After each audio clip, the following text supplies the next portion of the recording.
Nobody doing it better. Y'all some lightweights. Malik Wright, up all day and all night, pushing all the buttons up to something till it's alright. He looking at it from all sides and angles. Got a stripes on his body like he played for the Bengals. Oh man, there's no one discussing it. They came, they stayed, they either did it or done it. Man, I love it, cause all they ever do is win. So kick that, relax, the TWSN. Thank you guys for tuning in to another Bengals recap episode of the Sit Down with Malik Wright, as we discuss all things Cincinnati Bengals on this channel, such as the loss today to the New England Patriots. No doubt, one that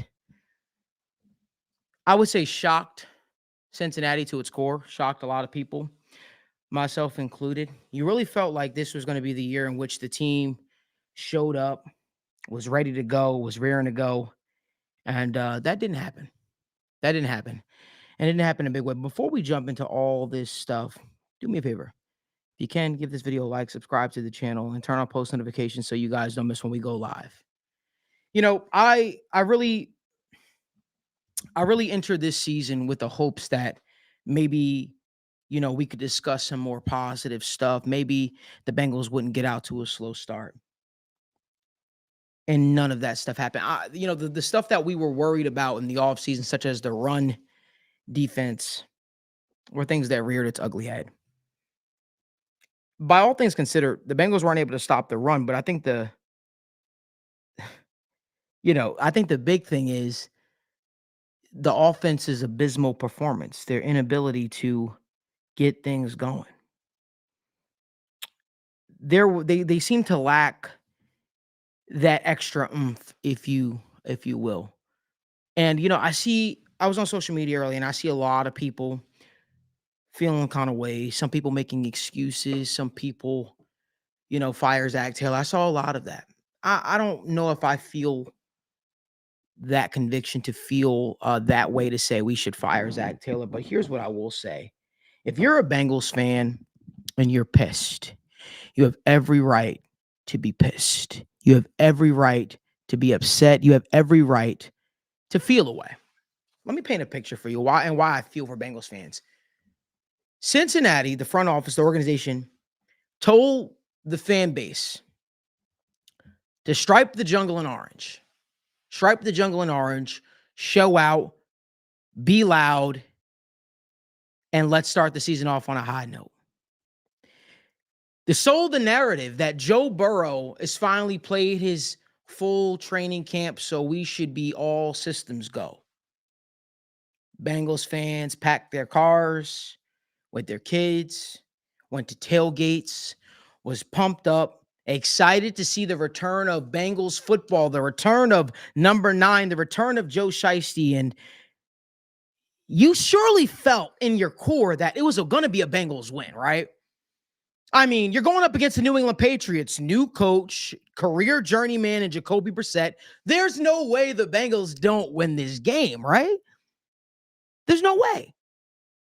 We're talking about truly one of the least talented rosters in football. There's no way the Bengals, with everything going for them, lose this game. It's not possible. And here I sit before you at 7:23 p.m., opening Sunday of the NFL, and the Bengals just did what we all didn't think was possible. Zach Taylor is 1-6 in week 1 of the NFL since he took over the Cincinnati Bengals. That's abysmal. Or 1-5. 1-5, I'm sorry. That's abysmal. That's abysmal on so many levels.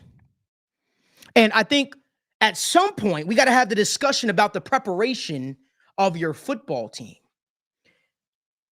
You see, all things considered, I gotta give a tip to the defense, because the defense could have let up a whole lot more points. They could have, but they went out there and they did give you stops when you needed it to a degree.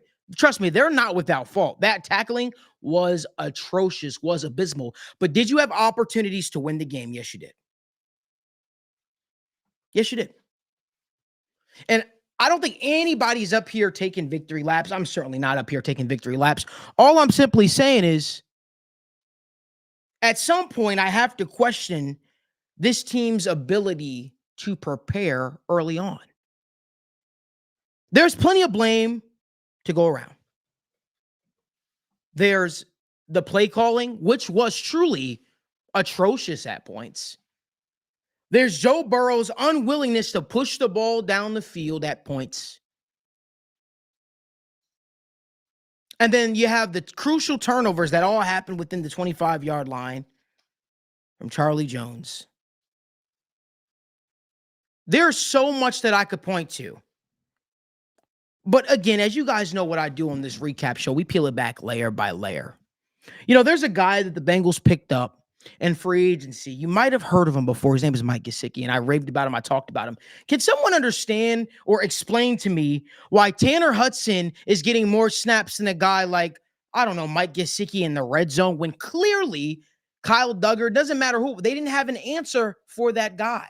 The one red zone opportunity he got, catches the pass, and obviously it's on Mikey G. Mikey G's got to be able to hold on to that ball. He's got to be able to withstand the contact from the ground and hold them. But can somebody understand to me why a practice squad lifer and Tanner Hudson, no disrespect, just going to be honest with you, is getting more snaps than a guy like Mike Gesicki? And, you know, I see the comment section. We're going to get to all those questions. I see people saying the interior defensive line. We knew what the interior defensive line was going into this game, right? Showed us that Sheldon Rankins, PJ Hill, that tandem was going to be able to get pressure. No, that's not their game. Rushing the passer is their game. They're missing a true run stuffer. Shout out to J2 Philly. He did what he could at points and times. But, I mean, poor tackling, missed tackling. It almost looked like the 2019 Cincinnati Bengals out there. And listen, for that, I'll say the coaches can coach you up, can prepare you, but it's up to you to actually be able to do your job. It's up to you to be able to do your job. I just don't understand for the life of me some of the decision-making out there. The lack of usage for a guy like Mike Gesicki, who's been in sync with Joe Burrow throughout the entire training camp. I don't understand that. You know, I think when we look back at it, and we talk about why the Bengals are fighting for the chance to make the playoffs, or fighting for their playoff lives down the stretch each and every single time, it's because of losses like this. And, you know, we talked about it on the State of the Jungle, and I said, the Bengals routinely every year, have these hiccups, these games that they have no business losing, that they lose. This is one of them. This has got to be one of the worst losses in the sense of you got out coached, you got out schemed, you got out prepared by a rookie head coach. All those things just happen. And at some point, we got to ask the $275 million question. Where's your superstar, elite quarterback, the guy that you made the highest paid quarterback, that was until today when Dak Prescott signed his deal? Where is he when you need him to step the fuck up and do his job?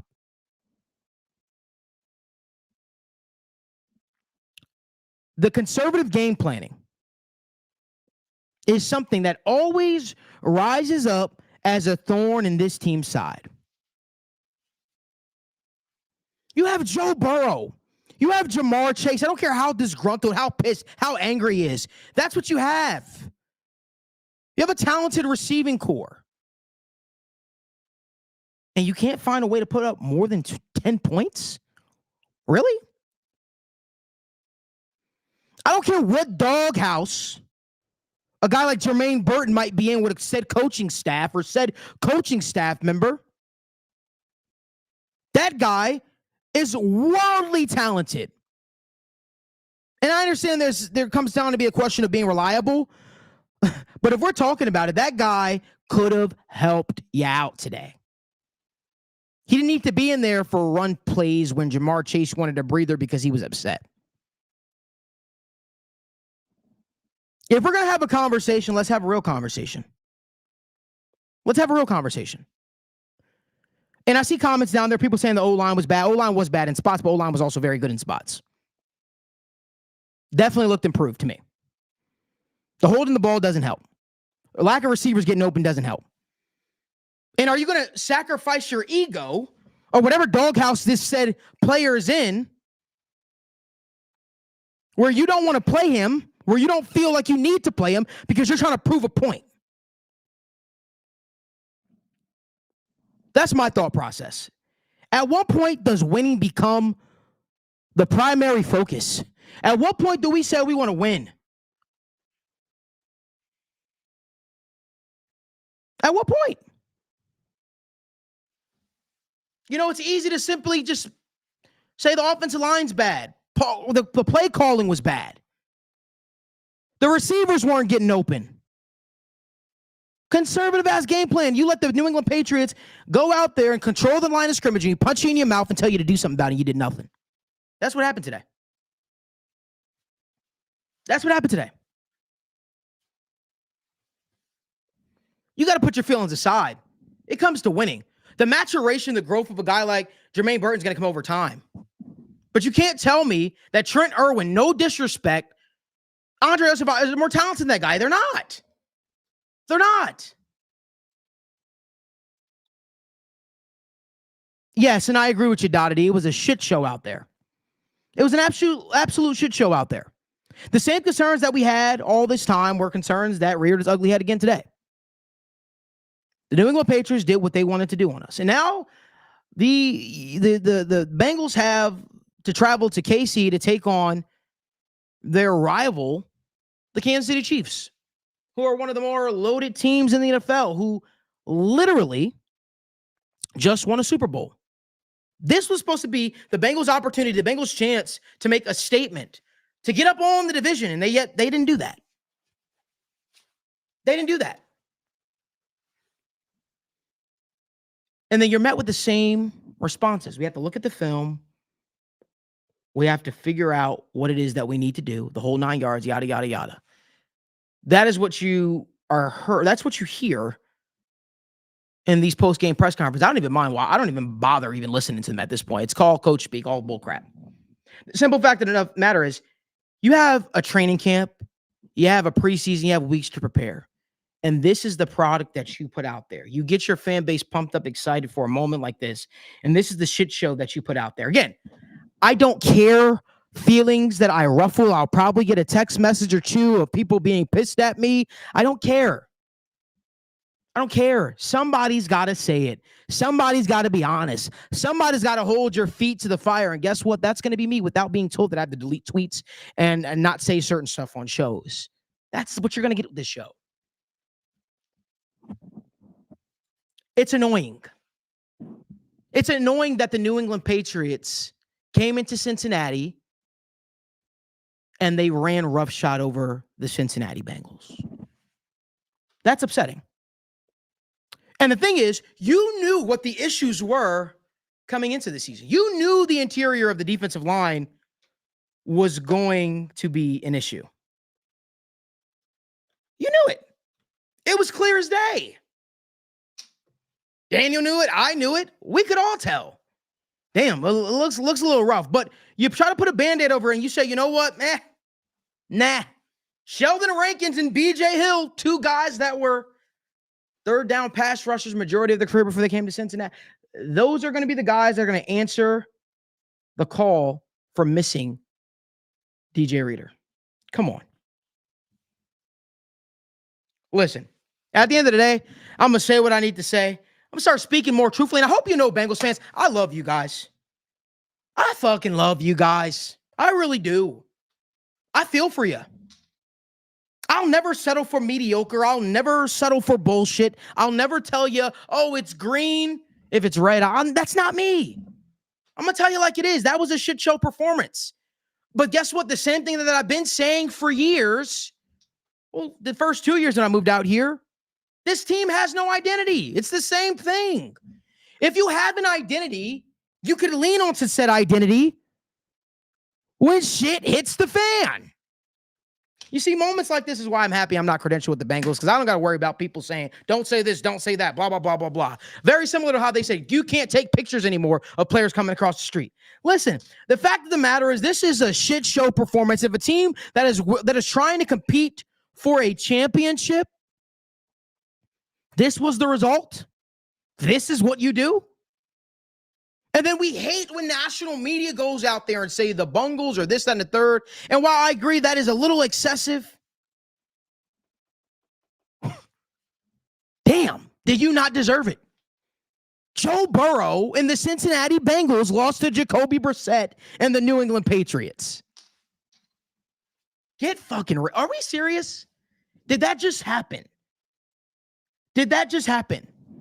Bengals fans literally filled the stadium, packed it out in orange. It looked amazing on TV. And that's the performance that you put out there? Really? The defense did get stops. Were they great? No. Were they close to great? No. But did they give you chances? Yes. Zach Taylor, let's talk about the decision to punt the ball. I understand the analytics. I understand the optics as to why you had to do what you had to do. Trust me. I understand that.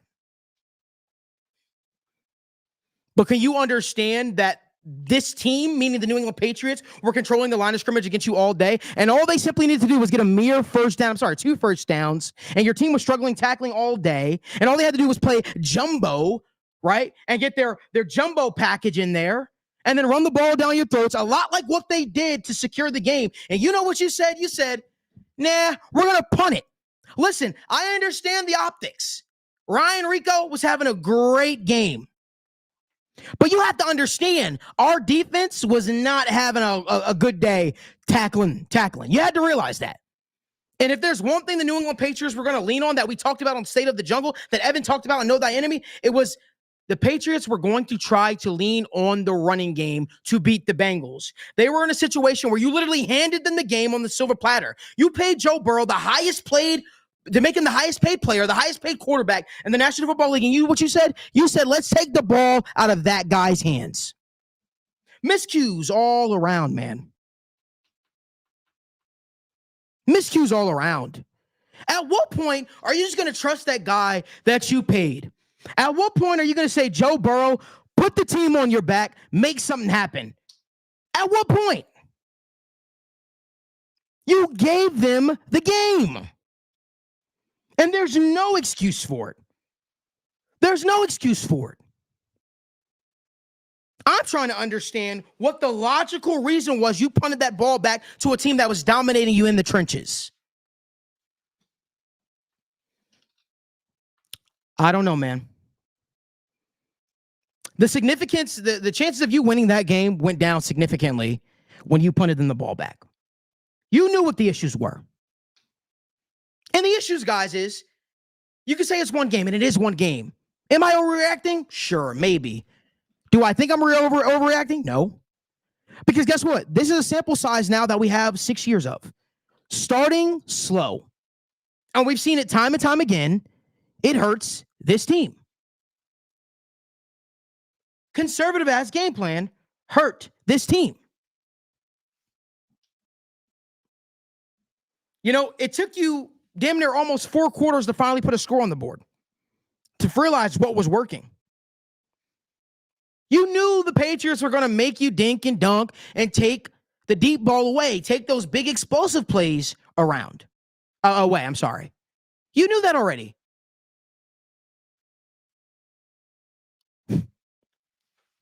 I feel for Bengals fans. Hell, I feel for even some of the players. You know, and obviously they're not going to come out and say it was a shit game plan, but I'll say it. It was a shit game plan. It was horrible. The offense once again melts. What are you paying for? At some points out there, I felt like Jamar Chase was a little disinterested. At some points, I felt that way. But all in all,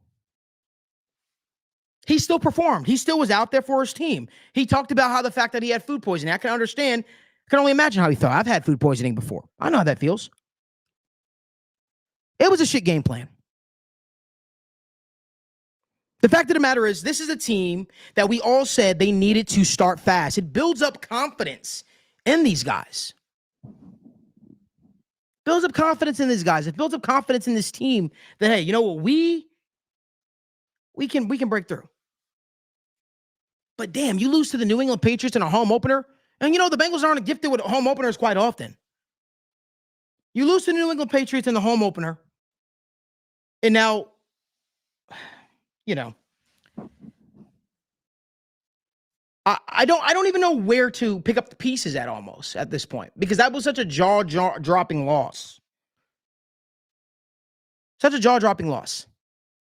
Danny, is there anything that you want to add to the conversation, my man? I know you're on the ones and twos. I want to give you a chance to speak to the people a little bit. Give me a little water break before I speak a little bit more in depth on some things. Yeah, you're good.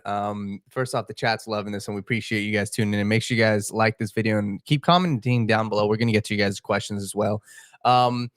Malik, you're right, and I think the frustration with this isn't the fact that it's just one game. I have no doubt, Malik, they're gonna turn this around, and they'll most likely make the playoffs. Like, that's their schedule is very, very, I would say, easier on the easier side. But when we're just discussing this straight up game, there's no excuse about the offensive line, Malik. There isn't. Yes, you could say Cordell Volson at times. Yes, you could say Alex Kappa at times. But the issue that's plagued the Cincinnati Bengals the past 4 years is, oh, we lost the Super Bowl because of the offensive line. The offensive line isn't the reason why the Bengals lost today. It wasn't, their offensive line. It wasn't the main issue that people were discussing. And now you got to look at, okay, what is the issue? You're 1-5, Zach Taylor, in week 1 games. That is not something that happens to every single team. So I think there's some serious concerns when it comes to whether it's the play calling, whether it's even Joe Burrow. I think Joe Burrow and this offense, it just looks basic. It looks, Malik, this sounds like a broken record. This is the exact conversation that we had last year. Looking at, the beginning of the season, the slow starts. Right. Something else I want to bring up, and obviously Joe Mixon is no longer in the Bengals, and he had a great first game. Right. I'm not going to say that Joe Mixon would have looked like that with the Bengals, but I think that points out a bigger issue of, like I said, they don't have an identity. Why can Joe Mixon in his first game without the Cincinnati Bengals go off for 150 yards? Well, that speaks to a whole bigger issue, Daniel. That speaks to the lack of commitment to the running game. Joe Mixon has always been a guy that has gotten stronger as the game going on. I don't want to make this respectfully. I hear where you're coming from. I don't want to rub salt in the wound. That's not what I want to do this show.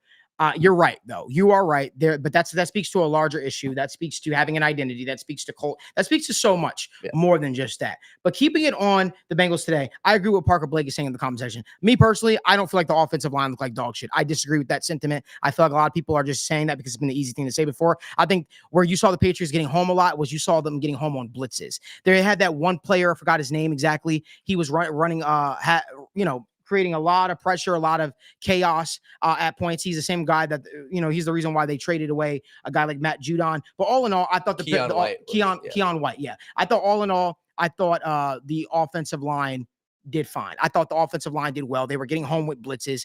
I don't agree with the sentiment the offensive line was bad. Did they have their moments? Yes. Every offensive line has their moments in games, but I think the offensive line was vastly improved as what we saw before. I think at the end of the day, it's okay to say Joe Burrow was not seeing the field as well as we thought. It's okay to say the play calling was trash. It's okay to be honest with ourselves. Okay to have these conversations. I'm not going to sit up here and just make it seem like it's all on the offensive line. That's what the national media does. That's what they do on a regular basis. That's not what I took away from this game. I didn't think Joe Burrow saw the field well, to be honest with you. I thought that the management or the mismanagement of certain players in the game at critical points was something that hurt this team.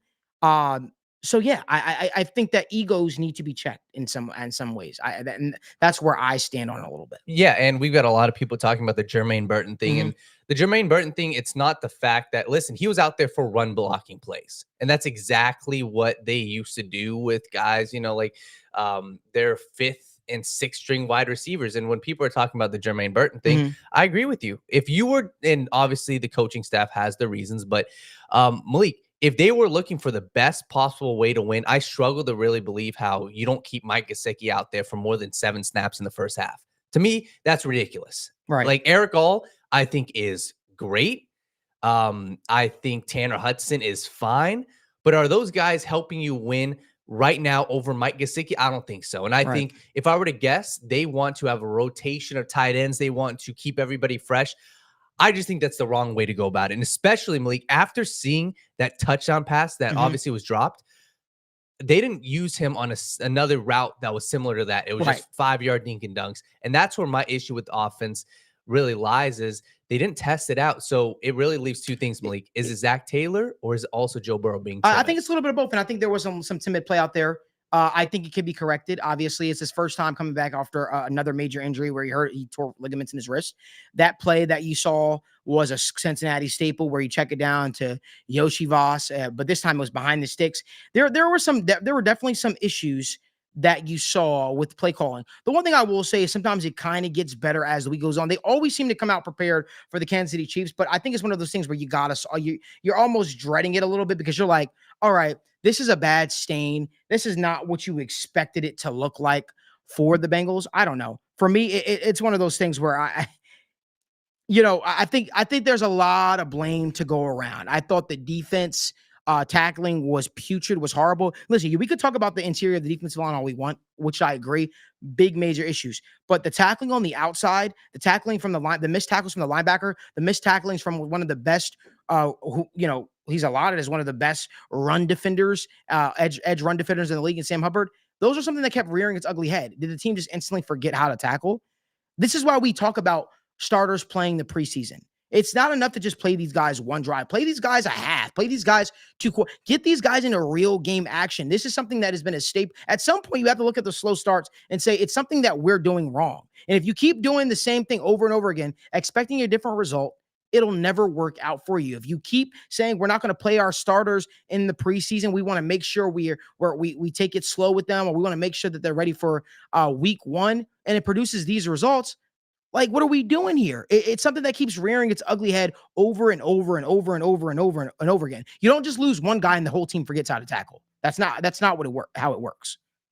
Yeah, and just real quick, looking back at their offense, Malik, I think my biggest issue too is you look at certain teams like a Mike McDaniel, like these other teams that have a great first scripted, because typically how it goes, a team will script their first 10 to 15 plays. Right. When you look at the scripted plays from the Cincinnati Bengals versus the scripted plays from some of these other teams, it's ridiculous. And it does bring up a larger question of, okay, what is the preparation like heading into week one? And obviously the outside noise, I'm going to be honest, I think it got to the Bengals. I think the outside noise of, hey, you guys are the biggest favorites on the slate. Hey, you guys should, dog walk this Patriots team. Nobody was talking about this Patriots team as if they were doing anything. And then we just went and saw Ramondre Stevenson punch them in the face for 120 yards. And I think that's where it really comes down to, Malik. They have an identity. The New England Patriots have an identity. They are going to play dink and dunk. Jacoby Brissett is not going to make any mistakes. And they are going to run straight through your face. And that was my issue with the final drive of punting the ball away, is you knew what they were going to do. The Patriots not once even thought about passing the ball. They ran it right down your throat time and time again. And one last thing, people are talking about Dax Hill. I think it's right to question his tackling. I thought he looked good from a coverage standpoint. And that's something where, yes, he got a couple slants thrown on him, but those are slants. I thought from a coverage standpoint, from an outside corner, I thought Dax played really well. I thought he was sticky in coverage. And obviously the Patriots aren't elite wide receivers, but I thought he was pretty good in coverage. And the Patriots or the Bengals didn't get beat for anything deep, down the field passing wise. So that's a positive, I would say, for the defense. Yeah, I think the defense showed a lot. I thought when the Patriots did try to test you deep, I thought it was kind of like you knew what was coming already from the New England Patriots. So it's kind of hard to get a true test to see if like the secondary was that much improved, at least because the one deep shot that I do vividly remember them taking, safety was in the right place at the right time. Geno Stone, he struggled a little bit, right? His Bengals debut. I kind of expected it a little bit. It's going to be those growing pains, understanding assignments. Everything's kind of happened fast here. This was a different style of game, if you will. This is almost reminiscent of how the Browns play us a little bit. Running the ball down your throats, making sure you're in the right places at the right time, and making sure your coverage is on point when you need to be on coverage. I think that there needs to be something addressed from the interior of the defensive line. You're obviously hoping you can get Chris Jenkins back soon. You're hoping that McKinley Jackson can be back soon. The information on those guys returning wise is very, very limited. But those are real issues for this team right now. The run game is going to be something that's going to rear its ugly head often. And when you play in a division such that's so tough, such as the AFC North, you're going to need to be able to stop the run. You saw the way Lamar Jackson was running the football on the Kansas City Chiefs, right?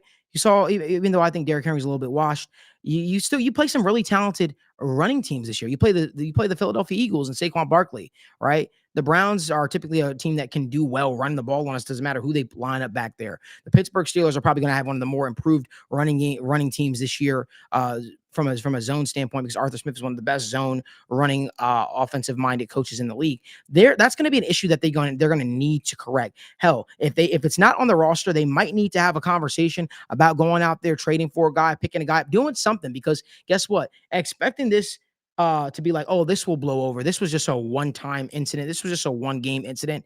I don't know what to tell you. I don't know what else. I don't know what to tell you, but it's not going to just instantly correct itself. BJ Hill and Sheldon Rankins aren't going to just go out there and become some amazing run stoppers. You knew, the biggest thing is you knew what it was going to be throughout preseason. And if you didn't know, that's why they probably should have played more in preseason, because you would have gotten your answer right then and there, right? I understand training camp, the contact is very limited. It's not as balls to the wall, because these guys want to make sure that they're not out, they can actually protect themselves, protect their teammate, and they're actually out there. But you should have known what you had. And if you didn't know, you certainly know after this game. It's an issue. It's an issue. You need to be scouring the NFL market and seeing, okay, what type of run stuffer can we get out there to make sure we could fix? Those are conversations you need to have. And those are conversations that I feel like, when there's an off season and you have so much time to prepare for week one, you would have thought that would have come up already. Right? You would have thought that would come up. Is there something else you want to add, Daniel? Yeah, just you talking about the offseason, I think it's important. And I do think it's part of the mindset, right? Zach Taylor has built a great culture for the Bengals. But it does concern me that I look at the Bengals that finished off last year as a team that's completely different than the one that showed up this week. And I think a lot of it, maybe they got a little complacent. Hey, Joe Burrow's coming back. We know we got our guy. At the end of the day, that's not the team that showed up today. And you're completely right. The bottom line is this: this is your window. This year is your window. There's not many teams that you can look at in the NFL that have a Super Bowl right within their hands. I truly think the Bengals are there. You have this superstar quarterback. You have this superstar wide receiver. You have the same coaches on the coaching staff. So it really just, the Bengals, I hope they do feel the fire on their feet. I really hope they do, because at the end of the day, this is their Super Bowl window is now, and it's not like it gets any easier. You got the Chiefs next week, and it really is just going to depend. My biggest question, right, is going to be Joe Burrow, right? Mm-hmm. And Joe Burrow stepping up and showing himself, hey, next week is not a practice game. Next week is not a game that you can go and sleepwalk into. You're going to have to make plays, and I think you said it best. You're getting paid $250. You are getting paid a lot of money to be the superstar quarterback. And today, you look like a game manager, to be honest with you. So I'm so confident. It was very uninspiring. I think Yes. I think that's the key word to use throughout this. It was very uninspiring. And it's something they need to get figured out pretty quickly. I think that the one thing I'll say about this staff, or Zach, I'll say, because obviously faces have changed, is when they did make their Super Bowl run. It's getting to a point where we need to really stop talking about the Super Bowl run. We need to start talking about the here and now, because that was 2 years ago. But when they did, they were able to adapt. They were able to adapt on the fly. And I think one issue that might be hurting them right now is, you got to wonder how much are the injuries that Joe Burrow has dealt with starting to mount and starting to like almost be a mental block for him at points, because that's the only thing I could think of. Why else, right? Why else be so timid out there at points? Why else keep checking it down almost, and it doesn't seem like the same. It doesn't feel the same, is what I'm trying to say. And how much of it is rust, we don't know. But I think that's why I always say, hey, maybe you should be active a little more in the preseason, so that way you kind of know what we do have. If you guys could do us a huge favor, give this video a like, subscribe to the channel, and also turn on post notifications so you guys don't miss when we go live or upload content. If you guys could do us a favor, drop some questions down in the comment section. Want to make sure that we get to some of your questions, answer your questions before we head out of here. We'll be back here live tomorrow morning as well for the Sit Down with Malik Wright morning shows. I'll be discussing all week one of the NFL, gearing us up for week 2 and so much more. But Daniel, if we can get to some of these questions, if you don't mind, I'll let you ask them and I'll try to answer them to the best of my ability. Beautiful. So we got K Hart Golf, and this is a couple from early in the show. K Hart Golf said, Curious why you say Jermaine Burton over Andre Yoshivas.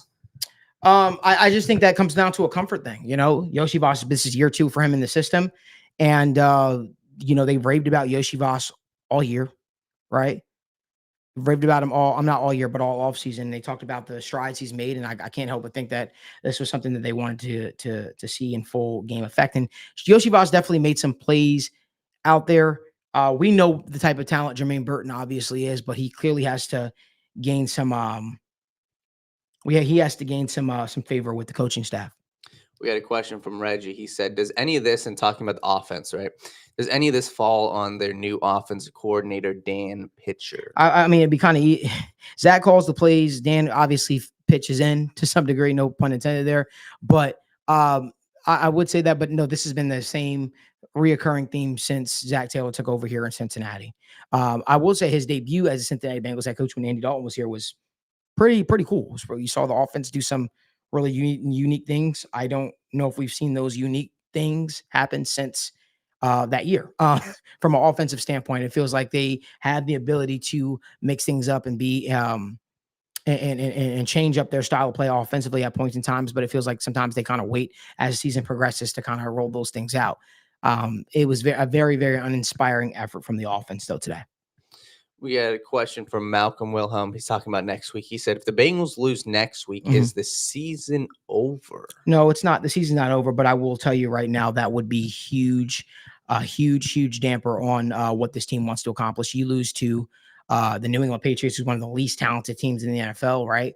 And then you lose to a team like the Kansas City Chiefs, who just came off of a Super Bowl. That'll give them all the confidence in the world, right? They really feel like the Bengals are the only team that sort of had their number throughout the last couple of years. And if they are able to start fast against the Bengals, man, they'll probably be flying high, and the Bengals will probably be down in the dumps, because if you can't beat the worst team or one of the worst teams projected in the NFL, and then you can't beat the best team, quote unquote, in the NFL, where do you fall, right? And where do you feel confident about where this team could be? Right now, you really could feel like there could be any team probably outside of the Panthers right now that could beat the Bengals in the NFL, because it feels like the Bengals don't know what they are just yet. Completely. And if you guys have any questions, make sure you guys drop them down below. Somebody was asking about the Bengals, any positives from this game from week 1? I think that the defense secondary looked good. Personally, I thought that they had some really bright spots, some things to build upon. I thought the punting, the special teams was great. I thought Ryan Rico really bounced back in a nice way from that putrid performance he had in the preseason. I thought the running game had some potential things to build upon. Maybe relying on, mixing those two up in the backfield a little bit more. I wish Chase Brown got active a little bit more often. I think that you liked what you did see from Mike Gesicki when he was out there and when he did get those snaps. I think I would really like to see what Tanner McLaughlin has over Tanner Hudson personally, because you that guy's on the roster for a reason. That guy's still here in Cincinnati for a reason. I thought there were some bright spots in the secondary defense. I still think our defense was a little bit more disciplined, I would say, in terms of communication. I would say that the tackling needs to improve. It needs to improve drastically. But I don't think everything was all doom and gloom. But how much is that the New England Patriots just don't have that extensive or that deep of a they don't have that extensive or that deep of a offensive playbook. I'm not sure if the Patriots offensive playbook is just very basic, which made it easier for the Bengals, or was it that the Bengals are just or that the Bengals defense was actually improved. I'm not exactly sure what Reggie's talking about. He said Bama struggled against USF. Stop glazing. I don't know what that means. I don't know. I'm a Bama fan through and through, brother. I don't care how they look. The statue and this couple will always be up there, so you could stop glazing. But continue, Daniel. No, you're good. We got a bunch of questions here. We got a question from Bram Glass. He said, is Joe Burrow cooked, or do you think he'll start to gain confidence again? I think with all things with rep, he'll gain confidence over time. And it's one of those things where, I'm not going to say the jury's out on Joe Burrow. One thing about this team always seems to be ready to go against the Kansas City Chiefs. They always seem to be ready to go against the Kansas City Chiefs. I'm excited to see if they're able to bounce back in a big way, because it's going to be a big test. You talk about the odds being stacked against you all week. You're going to hear people trashing the Bengals. That's going to happen. I'm very curious to see if that happens. I'm curious to see if they're going to use that momentum, that positive momentum, or that negative momentum to push them forward. I like to think that they bounce back. I hope we see more of Jordan Battle next week. One thing that was very interesting to me, I'm really curious to see how they match him up well against Travis Kelce. But I don't know if you noticed, Dejon Anthony was actually out there guarding Hunter Henry for a critical third down, and he locked him up. He did a really, really good job. I wonder, is that going to be the plan moving forward? Is it going to be, I'm wondering if it's going to be Dejon Anthony guarding Travis Kelce. And if that is, I like that matchup because he is like sort of like a Swiss Army knife. Also, I'm kind of biased. I made a friend and brother after obviously sitting down with him having that discussion. Yeah. And I'm with you. And I think they do tend to use that negative momentum and they use it to their advantage. We got a question from Nick. He said, tell me why I shouldn't lose confidence in Lou Anarumo. Because it could have been a really, really abysmal performance today, and the defense is the only reason why this wasn't a huge blowout and why the Bengals only lost by 6 points. Completely. We get a question. Or they did lose. Yeah, they lost by 6 points. Yeah. We get a question. A couple people are asking, but Who Day MD said, is there any chance that the Bengals renegotiate or continue negotiations with Chase? He seemed obviously pissed off today. You got to wonder how much it's in Chase's best interest to do that at this point, because if he's expecting to have the season he's expecting to have, it might be in his best interest to wait and see what happens. If I were the Bengals and he's still willing to, and his team is still willing to, I would pull out every negotiation tactic to make this thing a reality, to make sure we get Jamar Chase locked up. The less outside noise you have, the better off it is. I know it's not in their MO. I know they don't like to negotiate in season, but for me, I think it makes a lot of sense if he's willing to probably agree to something, because you don't want your disgruntled wide receiver out there. You want to make sure you have that situation wrapped up. We got a question from Reggie. He said, Malik, why aren't we taking shots or more shots downfield? And that's the big question. That's what we keep talking about. And that's something that even some of the beat reporters here in Cincinnati, asked. He said, and Jamar said, that's something you got to ask Zach, essentially. That's something that it feels like that's been a slow buildup for Zach Taylor in this Bengals offense every start of the season. Why aren't you taking more shots deep down the field? Why aren't you giving guys more opportunity? You guys have a high potent offense. Was it maybe they were bracketing Jamar Chase? Maybe you didn't feel confident with the receivers that you had. But, all throughout training camp, you see all these highlights of Joe Burrow just launching the thing down the field. And it's like when the opening game starts, doesn't matter who the opponent is, they kind of just revert into a shell of themselves and they start, dink and dunk and crossers and slants and screens and, handing it off to the running back. There's got to be more to that. There's got to be a confidence that this thing can gel all together. But I think they need to see it in real time. They need to see it gel together before they realize, okay, this thing is possible for us. Just adding on to that, Jared Gundler said, how is Reed and Shanahan able to scheme open a sloth, yet the Bengals can't scheme open Chase and Yoshi? I'll keep saying it. I've been saying it before. I do not think Zach Taylor is a good play caller. That's not a bad thing. I think he's a phenomenal head coach. He's a great leader of men. I just think that, going back to his days when he was UC's, offensive play caller, which he got fired from, when he was the interim play caller for the Miami Dolphins, which he got fired from. I just don't think he's a good play caller. And I think that's okay to say. I think there are some guys that can lead, some guys that are good managers, some guys that are good at getting guys to believe and fight for common ground. But I think Zach's a great coach. And I think that's fine to say. I'm not calling for the guy's job at all. I think Zach is a great coach for the Bengals, head coach, but I just don't think he's a good play caller. And I think that's fine to say. And I think if you're not a good play caller and you got a bunch of people in the kitchen who kind of just co-sign your bullshit, no one's holding you accountable. That's just what I think. Mr. Bunny 91 said, where was Chase Brown at all day? We were sold a backfield by committee. Yeah, we didn't really see that happening we didn't see that happening until the second half. So, I don't know. And another question he had, did the Bengals miss Brian Callahan today? I mean, the same issues that reared its ugly head with Brian Callahan. I don't think it's that. I think it's a situation. I'm telling you, the most impressive job that I saw the Bengals do was when Jake Browning took over as the Bengals play caller, and we saw them just put it all together. I don't think there's a missing Brian Callahan. If you missed anything, it was the continuity and it was the voice maybe, but you would think that all off season. This isn't just a change that has happened, right? This is something that Brian Callahan hasn't been in Cincinnati for quite some time now at this point. You heard the same voice all throughout preseason, all throughout training camp. You'd think that at some point, maybe, you start listening and relying on the guy that's been in Cincinnati a lot longer than Brian Callahan, but also is in that role that Brian Callahan held. From David Rasul, he said, do you think the draft is coming back to hurt them at all? No, Not necessarily. I just think that there's a there's an issue with the play calling, and it needs to do better. Devin Ruck said, "Do you think Sam Hubbard's time as a starter is coming to an end?" No. I think that you will see him and Miles Murphy mix a lot of time in. I'm really excited for Miles. I think Miles has a bright future here in Cincinnati, and I think he'll offer much more juice in the pass rush department.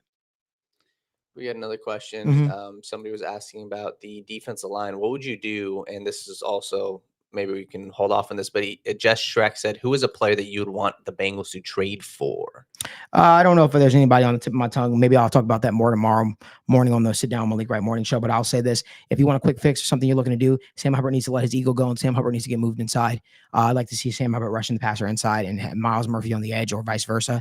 We need to do something. Obviously, it needs to be more juice. There needs to be somebody that's going to be able to get more juice from the interior of the defensive line on a consistent basis, especially that length of Miles Murphy or Sam Hubbard. I think could help tremendously. We've seen Sam Hubbard do it. We've seen him do it at a very, very high level. I'd like to think that he could still do it at a higher level. The reason why I'm more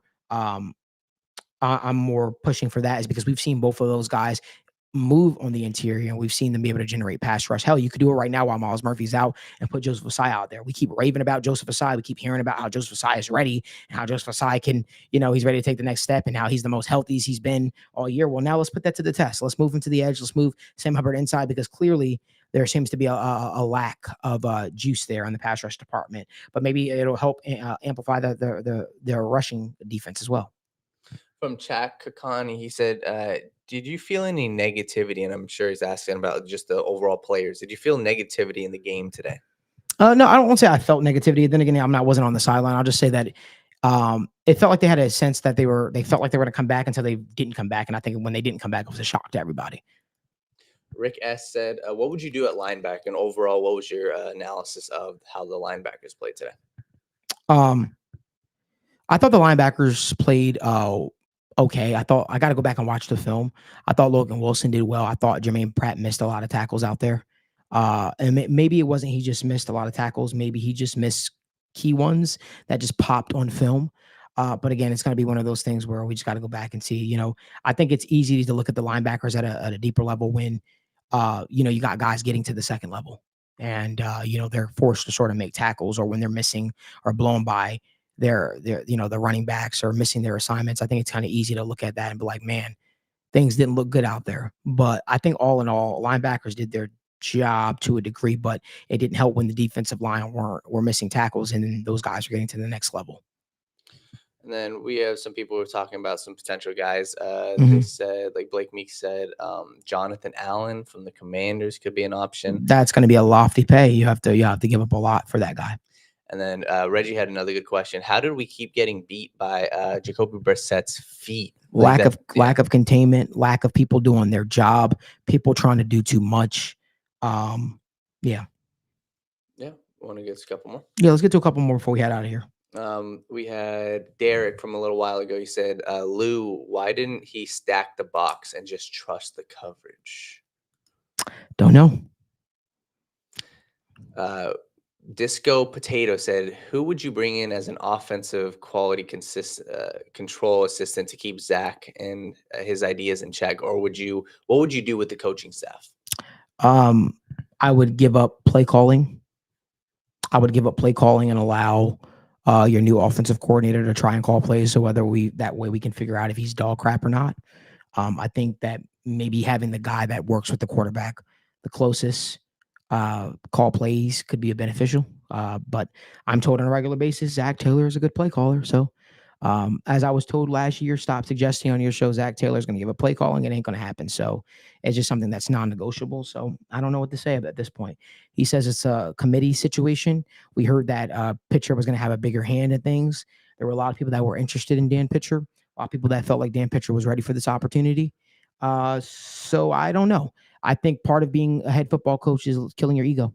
And sometimes when you're a head football coach and you're looking after the health of your quarterback and the injuries he dealt with, sometimes I think it's hard to remove yourself from those critical decision makings, because let's face it, with anything, right? Let's say if I start off at a job and I'm a warehouse manager, I'm a produce manager, I'm in charge of stocking stuff, and I do that and I'm really good at my job, and then I get promoted to store manager, well, I can't focus on just stocking the store anymore. I should really hand those responsibility off to someone that can give them a fair shot to kind of get pushed into a role that I'm in now. You can't just keep doing the same thing that you were promoted from. And for Zach's case, he wasn't promoted from a play caller. He was promoted from a quarterback's coach. So it's a situation where I just think that I've been beating the same drum. I've lost faith that it'll happen at this point, but I just think it would benefit him more to allow him to focus on the game management side of things.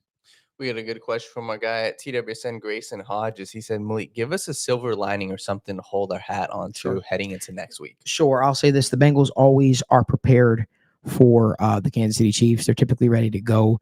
Doesn't matter what their performance was the week before. They usually use that as a litmus test, so to speak, to get themselves ready. And, I expect them to be a little bit more put together next week.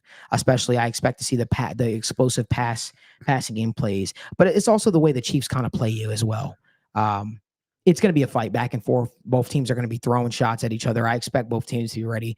It's going to come down to who can make enough plays, and I think that the Bengals will be ready to go this game. I think the one positive is I'll take away, and I'll say this. I think when you have all the media and all the negativity and everybody being down on y'all, it creates a little bit of a chip on your shoulder. And I think maybe I can't help but feel maybe there was a little bit of overlooking the New England Patriots going on. And if that was the case, will they be ready to will they be ready to go? Will they be able to answer the call? Especially if they get a T. Higgins back in there, they get a Jamar Chase who's not dealing with food poisoning, and maybe they use Mike Gesicki a bit more. Will all those things produce the positive results you're looking for? I expect the team to be ready to go against the Kansas City Chiefs next week, but it's going to be a tough matchup, especially coming off of a loss like this, because you have to be able to get over the mental blockage of what just transpired. Yeah, Benjamin Harrison said it just seems robotic with the way things are going. Yep. And the question that a lot of people are asking, obviously we touched on this, but I think a lot of people are just asking, why aren't guys like Jermaine Burton and Chase Brown getting more snaps? They would give us a better chance to move the ball. I agree. I just think, but again, I think it's all about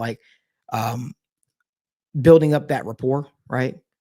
I'm not from the Chase Brown standpoint, but for the Jermaine Burton thing. I hope Jermaine Burton's role continues to increase over time, and he starts to get those opportunities, because that's a guy that we could have benefited from today. From a Chase Brown's perspective, I think that Chase Brown is a guy that showed a lot last year, but it feels like I don't know if he doesn't have the full confidence to be like the lead workhorse back, or maybe they're just hopeful that maybe they just feel like Zach Moss, who can kind of do it all, Mr. Utility, right? Maybe they feel like he's better suited. And I see somebody in the comment section, Huday MD, says, Andy Reid off of mini bye. I agree with you, but here's the thing. The Bengals didn't really show shit today to make you feel like, oh, maybe they had a great game and Andy Reid's going to be able to, take advantage of this, that, and the third. I don't think the Bengals really showed too much to really feel like there's much to game plan for, if you will. It was a very basic pedestrian game plan. Maybe from the defensive side of things, there are things that they can kind of take advantage of, but I thought that the Bengals coming off of a mini bye, preparing for the Bengals, I don't really think that these teams know what they are at this point. You kind of gone against them last couple of years, and it's been some really back and forth type of matchups. I think both teams will be ready to go. Yeah, a couple good comments from some people. Nick said only one screen call. That was BS. And then we had Mr. Bunny. This is probably a better question for later in the season, so make sure you keep staying tuned. He said, is Zach's seat hot if the Bengals miss the playoffs and Joe plays all 17 games? I don't know if you want to wait for that one. Yeah, I feel like that's I feel like that's a loaded question. But I'll say, if it were me, I can only speak for me. Yeah. Yes, it would have to be, right? I mean,